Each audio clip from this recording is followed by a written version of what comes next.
Hello everyone, my self Aman Pachauri.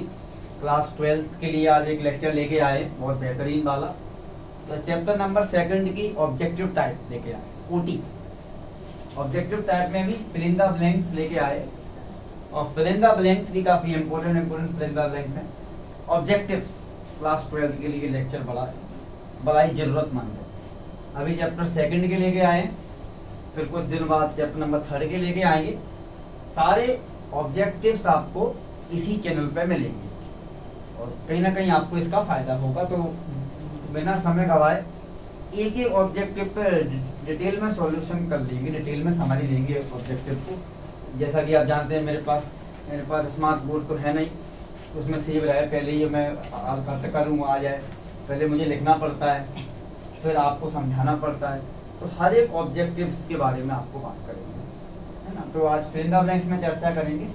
17 fill in the blanks हैं objective type में। Board exam में 2-3 इसमें से आने चाहिए। और अगर आप ऑब्जेक्टिव टाइप की बात करते हो, ओटी की ऑब्जेक्टिव की बात करते हो, तो 2 चीजें हमेशा याद रखना, यूनिट और डायमेंशनल फॉर्मूला। हर किसी की यूनिट और डायमेंशनल फॉर्मूला आते ही आते हैं, यूनिट और डायमेंशनल फॉर्मूला, ठीक है ना। तो चैप्टर 2 का अपना नाम है इलेक्ट्रोस्टैटिक पोटेंशियल एंड कैपेसिटेंस। क्या नाम है भैया? टुकुर मत देखो, बोलो भैया। इलेक्ट्रोस्टैटिक पोटेंशियल एंड कैपेसिटेंस नाम है इसका। इलेक्ट्रोस्टैटिक पोटेंशियल, इसलिए जब मैंने चैप्टर पढ़ाया होगा तो मैंने आपको बताया होगा, जब किसी टेस्ट चार्ज को इन्फिनिटी से उठा के किसी पॉइंट पर लाके रख देते हैं, उसमें जो वर्क करना पड़ता है उसको इलेक्ट्रिक पोटेंशियल कहते हैं। वर्क एक स्केलर क्वांटिटी होता है, पोटेंशियल भी अपना एक स्केलर क्वांटिटी होता है। आइए, सबसे पहला फिल इन द ब्लैंक्स आपके सामने ये रहा, the dimensional formula of electric potential. मैंने अभी आपसे कहा था, ऑब्जेक्टिव का मतलब है 2 चीज तो आपको पता ही होना चाहिए, यूनिट और डायमेंशनल फॉर्मूला। अब बहुत से छात्र डायमेंशन को याद करेंगे, भूल जाएंगे। डायमेंशन कभी याद नहीं करे जाते, मैं निकलवाऊंगा। डायमेंशन के लिए फॉर्मूला पता होना चाहिए। डायमेंशन आप रखते जाइए और निकलते जाइए, रखते जाइए और निकलते जाइए। तो जैसा कि आप जानते हैं, एक बार फिर हेलो एवरीवन, चालू करिए। The dimensional formula of electric potential. Electric potential का डायमेंशनल फॉर्मूला क्या होता है? लेकिन लोगों मैं सीधा लिखा दूं, लेकिन मैं निकलवा दूंगा तो ज्यादा बेस्ट रहेगा। तो जैसा कि आप जानते हैं, पोटेंशियल का जो फॉर्मूला होता है, V बराबर W/Q0 होता है। W का डायमेंशन फॉर्मूला होता है वर्क का ml2 T-2, समझ आ रहा है वीडियो? देखो, ml2 T-2, और चार्ज का होता है AT, यही तो होता है। अब आप इसको ऊपर ले जाइए तो हो जाएगा ml2 T-2, और एक T ऊपर गया तो T-3, बोलते चलिए साथ में, ml2 T-3, ए ऊपर गया तो A-1। तो फॉर्मूला ये याद रखना, इससे डायमेंशन निकल जाएगा। तो कितना डायमेंशन फॉर्मूला होता है भाई साहब?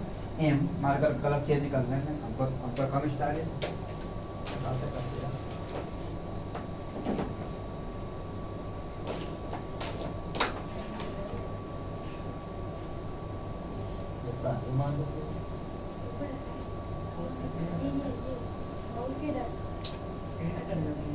चोरी कर पाएगा?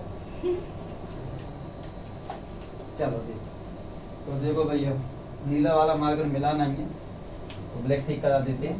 तो इलेक्ट्रिक पोटेंशियल का डायमेंशनल फॉर्मूला निकलवाया था मैंने अभी, ml2, बोलते भी चलिए आप। पोटेंशियल का डायमेंशनल फॉर्मूला ml2 T-3 और A-1, ये इसका डायमेंशनल फॉर्मूला है। अगला वाला है potential due two point charge Q। ये पॉइंट चार्ज वाले का अपना आंसर है। पोटेंशियल कितना निकलता है पॉइंट चार्ज से? 1/4 पाई एप्सिलॉन नॉट Q/R, इतना पोटेंशियल निकलता है। अगला वाला होती है पोटेंशियल डिफरेंस बिटवीन 2 पॉइंट्स। आपने वो वाला रिलेशन पढ़ा होगा, E बराबर माइनस की dV/dx। dx को ऊपर ले जाओगे आप तो E इंटू dx बराबर क्या आ जाएगा? dV। अब देखिए, ये मेरा क्या है? पोटेंशियल डिफरेंस, ये इलेक्ट्रिक फील्ड, और ये क्या है? डिस्टेंस। तो अगर आप इलेक्ट्रिक फील्ड में डिस्टेंस को मल्टीप्लाई कर दें तो पोटेंशियल बनता है। बस वही वाली ये होती है कि जो पोटेंशियल डिफरेंस होता है तो इलेक्ट्रिक फील्ड इंटेंसिटी मल्टीप्लाई किसका आता है, डिस्टेंस, दूरी का मल्टीप्लाई कर दोगे तो पोटेंशियल में। ये वाली होती समझिए, when a charge q is accelerated through a potential difference v then the gain in kinetic energy is, ये वाली होती आइडेंटिक है। जब आप किसी चार्ज q को एक्सेलरेट कराते हो पोटेंशियल डिफरेंस लगा के तो उसकी जो काइनेटिक एनर्जी है वो हमेशा डिक्रीज होती है, कम होती है। और ऐसा क्यों होता है, देखो जैसे मान के चलिए कि ये कोई चार्ज पार्टिकल है क्यू, अभी इस पर कोई वो नहीं है, बाउंडेशन नहीं है, फ्रीली मूव कर रहा है। लेकिन जब इस पर बाउंडेशन आ जाएगी, बाउंडेशन का मतलब पोटेंशियल लग जाएगा, तब इसकी जो एनर्जी है वो कम हो जाएगी काइनेटिक, तभी ये चलना स्टार्ट करेगा। कहने का मतलब है जब किसी पे कोई बाउंडेशन लग जाती है तो अपने आप उसकी रफ्तार कम हो जाती है। जैसे आप हैं, आपका मन होगा तो आप वीडियो देखोगे तो आप फ्री इलेक्ट्रॉन हो, आप 2x में देखो, 1x में देखो। लेकिन अगर मैंने आपसे कहा कि वीडियो देखना ही है तो आप पे क्या लग गई, बाउंडेशन। यानी जिस किसी पे पोटेंशियल लग जाता है उसकी काइनेटिक एनर्जी हमेशा कम हो जाती है, डिक्रीज हो जाती है। बाउंडेशन लग रहा है ना, ये बाउंडेशन लग रहा है तो बाउंडेशन में क्या रफ्तार कम होती है, तो जब रफ्तार कम काइनेटिक एनर्जी कम, क्योंकि 1/2mv² होता है, v कम तो काइनेटिक एनर्जी कितनी होगी भैया, डिग्री। ऐसा नहीं है कि मैं आपको मैं सीधे फिल करा दूं, मुझे 5 मिनट नहीं लगेंगे, फिल हो जाएंगे। हर एक पे डिस्कस करना पड़ेगा, काइनेटिक एनर्जी डिक्रीज हो जाएगी। आगे देखिए, अगला वाला देखिए, in the presence of dielectric medium electric potential is, dielectric medium की वजह से पोटेंशियल क्या होता है, देखो पोटेंशियल का फॉर्मूला होता है V बराबर 1/4 pi epsilon not K Q/R। देखो K का मतलब क्या है, डाइलेक्ट्रिक मीडियम, और K आ कहाँ रहा है, नीचे, मतलब ये डिक्रीज हो रहा है, तब पोटेंशियल बढ़ेगा। तो ये आपका आंसर है कि डाइलेक्ट्रिक मीडियम की वजह से पोटेंशियल कैसा हो रहा है, डिक्रीज। जहां K ऊपर आ जाए, K मतलब डाइलेक्ट्रिक कांस्टेंट, वो इंक्रीज हो जाता है, जहां K नीचे आ जाए वो डिक्रीज हो जाता है। अगला, the work done in moving a charge normal to the electric field. कोटि को समझने की चेष्टा करें, वर्क चाहिए, चार्ज मूव कर रहा है इलेक्ट्रिक फील्ड के नॉर्मल का मतलब थीटा बराबर कितना, 90। वर्क का फॉर्मूला आप जानती हैं, वर्क बराबर फोर्स डॉट डिस्प्लेसमेंट, डॉट को हटाएंगे क्या आएगा, cos theta dx cos theta. Theta कितना दिया है, नॉर्मल का मतलब कितना हो जाएगा, 90। और भैया मेरे घर की काम वाली बाई भी जानती है cos 90 की वैल्यू 0। तो जब ये वाला 0 आ गया इसका मतलब यहाँ पे कितना आएगा, 0। देखा है ना, वर्क कितना होगा। आप केवल ये देखो, नॉर्मल लिखा हुआ है, इसका मतलब 0 वर्क। ऐसी अफवाह को मत मानना जब कुछ नहीं आया तो 0 लिख दो, ऐसा नहीं है, 0 हो तो 0 लिखना, 0 हो तो 0 लिखना। Work done in moving a charge, normal का मतलब ही 0। ये वाली होती मोस्ट इंपोर्टेंट है, द पोटेंशियल ऑफ अर्थ का पोटेंशियल, ये वही है जो आप हो, 0। अर्थ का पोटेंशियल 0, ऐसे मत लिखना, पता है बहुत अकल है, ऐसे मत लिखना, क्यों है तो वीडियो मत देखो, ऐसे लिखना, ZER 0। अर्थ का पोटेंशियल 0 है, क्यों 0 है, क्योंकि अर्थ इलेक्ट्रॉन को लेता भी है और मौका पड़ने पे इलेक्ट्रॉन को देता है, इसलिए उसका पोटेंशियल 0 होता है। अर्थ का पोटेंशियल 0 होता है, कैपेसिटी 0 नहीं होती, कैपेसिटी तो 711 माइक्रोफैराड होती है, note my word, capacity 711 microfarad, only potential is 0। ये बुद्धि मत लगाना, पोटेंशियल 0 तो कैपेसिटी 0, ऐसा नहीं। ये वाली होती है इंपॉर्टेंट है, बहुत बात पेपर में आई है। इलेक्ट्रिक फील्ड लाइंस जो होती हैं वो इक्वी पोटेंशियल सरफेस को कितने डिग्री पर काटती हैं, पचोरियंस को उत्तर आता होगा। तो मान लो ये इक्वी पोटेंशियल सरफेस है, ये लाइनें हैं, अब ये लाइनें जो है वो कितना करना नहीं है, 90, हमेशा नॉर्मल काटती है, तो 90 डिग्री पे लाइनें सरफेस को काटती, 90 डिग्री पे लाइनें सरफेस को काटती हैं। अगला इलेक्ट्रिक पोटेंशियल इज क्या होती है? Scalar. Electric potential is scalar quantity, it is a scalar quantity, scalar quantity. आगे आइए, ये वाली होली 2024 में आई थी। When we move towards the electric field the electric potential is, जब हम इलेक्ट्रिक फील्ड के नजदीक आते हैं, टुवर्ड मूव करते हैं, नजदीक मूव करते हैं, तो पोटेंशियल क्या होता है? डिक्रीज। अब ये आइडिया कहाँ से आया? रिलेशन नहीं है, ई बराबर माइनस के डीवी अपॉन डी एक्स। ई का मतलब अपन इलेक्ट्रिक फील्ड में आ रहे हैं, माइनस का मतलब पोटेंशियल कैसा हो रहा है? डिक्रीज।